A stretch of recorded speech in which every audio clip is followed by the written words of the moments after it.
Are you fed up with feeling like you're just a puppet pulled by unseen strings? Does anxiety constantly invade your space and make you feel like you're at its mercy? Believe me, you're not alone in this struggle, but here's the good news. You can beat it. Thousands of years ago, the wise Stoic thinkers laid out a pretty straightforward game plan for tackling anxiety head-on. Today, I'll walk you through that plan, sort of like a playbook you can adopt to not only conquer your anxious thoughts, but also to move closer to your goals. We start with an important realization. To beat our inner enemy, we first need to understand it.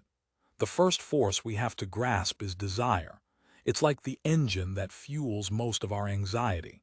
We crave recognition, success, and approval from others. When those desires go unchecked or unfulfilled, anxiety tends to rear its ugly head. Think about it though, you really get nervous about losing things you honestly don't care about. Usually, anxiety only hits when it's about things we actually care deeply about. So, the initial step is to pinpoint what exactly we want and what's making us anxious. After that, we need to separate what's within our control from what's outside of it. The Greek philosopher Epictetus emphasized this point: some things are within our power, and others are not. You see, you can control your effort, your actions, and your mindset, but you can't control the outcome, other people's opinions, or how life's randomness plays out. Basically, anxiety can be reduced if you focus your energy on what you can influence, rather than stressing over things that are beyond your reach. Instead of wasting your energy worrying about the uncontrollable, dedicate your effort to mastering your responses and behaviors, because that's what truly causes change.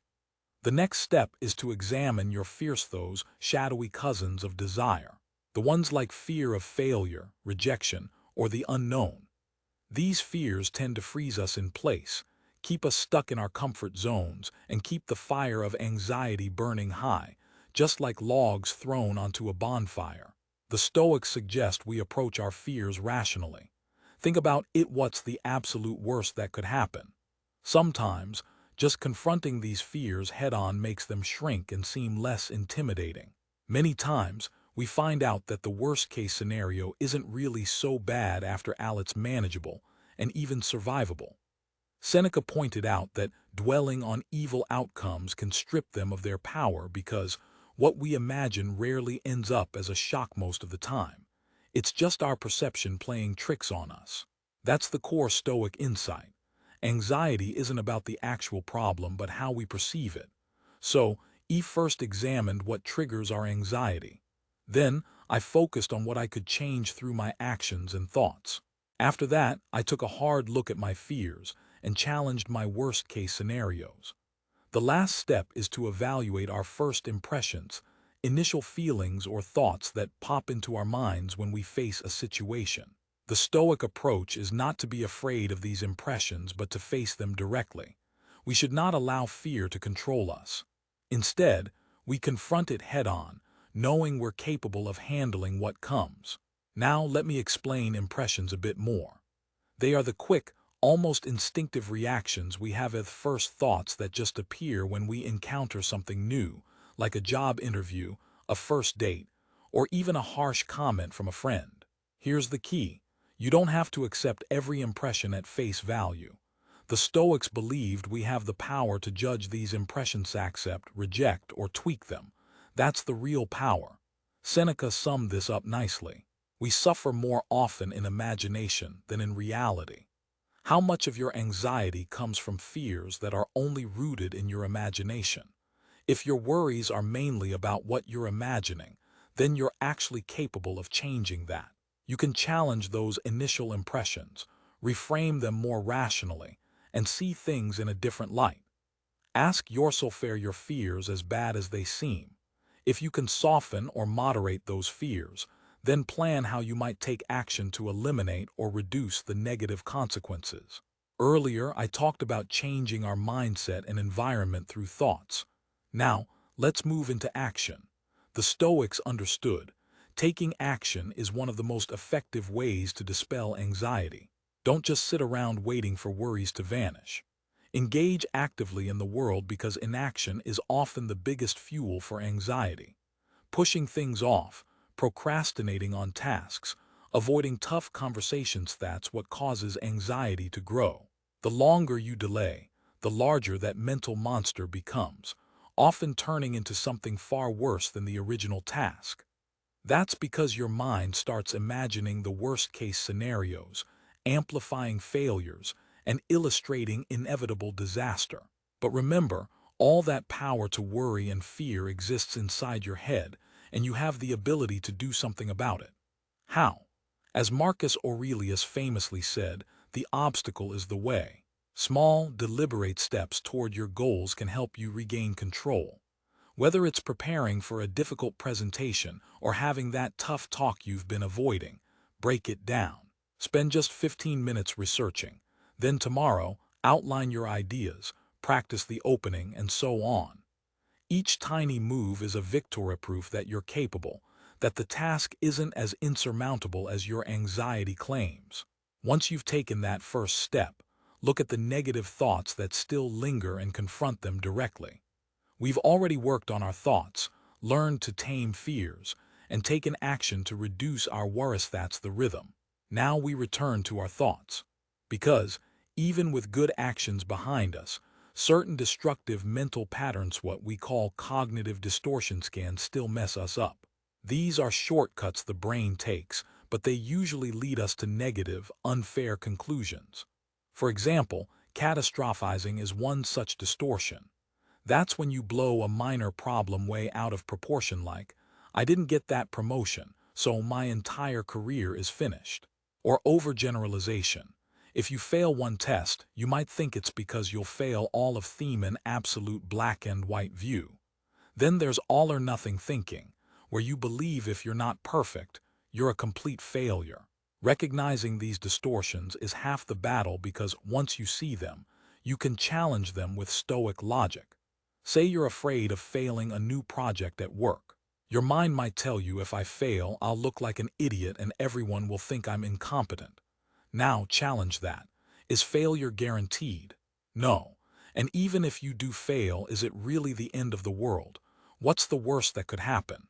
You might feel embarrassed or look bad temporarily. But so what? You will survive, and more importantly, you'll learn from the experience. It's simply not true that people judge your worth solely by whether you succeed or fail. When you try, you gain experience, and setbacks are part of the process to get stronger. Sometimes, the only way to succeed is to experience failure first. Anxiety loves to whisper that you need certainty. If only you could plan enough, worry enough, or control everything, then everything will turn out all right. But that's a lie.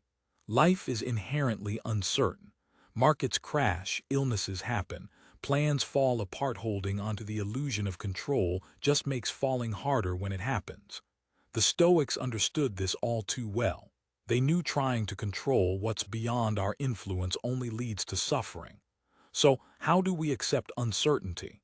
It begins with acceptance. Accept that many things are outside your control, that setbacks happen, and that life is a journey, not a destination. Like steering a ship, you can't control the wind or waves, but you can navigate through them. And eventually, you'll reach your port heaven if the journey isn't always smooth. Anxiety is a sort of time traveler, pulling you forward into a future full of what-ifs and worst-case scenarios, or dragging you back into the past, reliving mistakes over and over. It keeps you trapped in mental prisons. The real key to escape is here and now, present moment. You have the power to change things right now. That's why the present is so precious, so make it count. One effective way to anchor yourself in the present is to observe your thoughts without judgment. At first, it sounds simple, but it's surprisingly challenging. When an anxious thought appears, like I'm going to fail that presentation, your natural instinct might be to fight it or push it away. But the Stoic way encourages detachment. Think of your thoughts as clouds passing across the sky. Don't try to catch or control them. Just notice, there's a cloud that says I'll fail, and let it drift by. Acknowledge those thoughts without getting caught up emotionally. You're not your thoughts, you are the sky in which they float. This practice takes time. Start with just a minute or two, then gradually extend it. You can do this anywhere. Close your eyes, breathe deeply, and observe. When anxious thoughts come up, ask yourself whether they're really true. Often they aren't, and you can fight anxiety by questioning those fears and taking targeted action to address what worries you. Lastly, build resilience through virtue, because that's what will keep you steady over the long haul. Virtuous choices like practicing wisdom, justice, courage, and moderation act as your shield and fortress against anxiety. Wisdom isn't just knowledge. It's clear seeing, understanding what's really important, recognizing destructive patterns and biases, and making wise judgments. Justice involves fairness and integrity in how you treat others, and you're so fostering inner peace by correcting the inner critic and promoting harmony. Courage is not the absence of fear, but acting despite it, facing your anxieties and stepping outside your comfort zone. Moderation means practicing self-control and resisting unhealthy habits like excess alcohol, overeating, or endless scrolling on social media. Cultivating moderation and self-discipline brings balance and peace to your life. All these efforts, analyzing your thoughts, taking purposeful actions, living according to virtues, work together to fight anxiety. You also have to care for your body as well as your mind, because both are connected. Your body isn't just a vessel, it's the foundation of your mental strength. Neglecting it, poor diet, no exercise, lack of sleep can make anxiety worse. Think of your body as a finely tuned machine. If it runs out of fuel or gets worn down, it's going to break down. Anxiety can often be a symptom of that breakdown. Taking care of yourself starts with the basics. Eat nutritious food, stay active, and get enough rest. When you nourish your brain properly, it can better regulate your mood and stress. Exercise releases those feel-good chemicals called endorphins, and it reduces stored-up energy that often turns into anxiety. Good sleep is crucial because it helps your brain rest and repair itself. Seneca once said, "It is not that we have a short time to live, but that we waste a lot of it." So, stop wasting time, use it wisely. In your environment, cut back on unnecessary negativity. How much news do you watch? How much time do you spend scrolling social media? Our brains are wired to react to threats, but bombarding ourselves with negativity keeps us in high alert. Be intentional, stick to reputable sources, limit your social media, and unfollow or mute accounts that trigger negative feelings. Even if you spend a lot of time online, try shifting your focus toward more positive, uplifting content. Don't forget about your physical surroundings either. Create a calm, peaceful space at home, declutter, play soothing sounds, spend time outdoors in nature whenever possible. These small acts can make a big difference. And above all, be gentle with yourself. The journey to peace isn't straight or easy. It's more like a winding road with potholes and detours. Setbacks will happen. There will be days when anxiety feels overwhelming or old habits resurface. That's part of the process. When they do, don't beat yourself up. That only fuels the anxiety. Instead, acknowledge the setback, figure out what triggered it, and learn from it. Understanding your triggers is key to preventing future relapses. In the big picture, we now have a full playbook for fighting anxiety. We start by controlling our thoughts and worry about what we can change. We take deliberate actions to improve our situations. We align ourselves morally and ethically, which over time weakens anxiety's grip. We create a calm, peaceful environment at home, nurturing our mental and physical well-being so everything can flourish. Life's a journey, so is battling anxiety. As long as you put in the right effort, it gets easier. Don't be afraid to tweak your approach if something doesn't work. Experiment until you find what clicks with you. The goal isn't perfection overnight, but small, consistent progress. When anxiety rises, pause. Ask yourself, what's truly within my control here? Choose calm, reason, and virtue. And don't worry if you slip up. Practice makes perfect.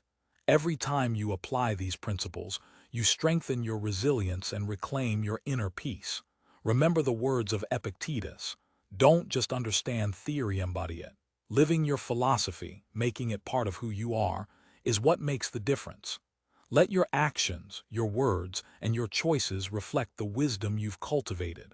Understand what's within your power, your actions and judgments, and accept what isn't. Live with virtue, and your anxiety will decrease over time. If this message helped you take back control of your life, please share which strategy resonated most with you in the comments. Your insight might inspire someone else to find their own path to peace. Finally, don't forget to subscribe for more Stoic wisdom that boosts mental strength and resilience. As Marcus Aurelius said, "Today I discarded anxiety because it was within me in my perceptions, not outside." So go aheduce your inner power to overcome anxiety and become a stronger, more effective person starting today.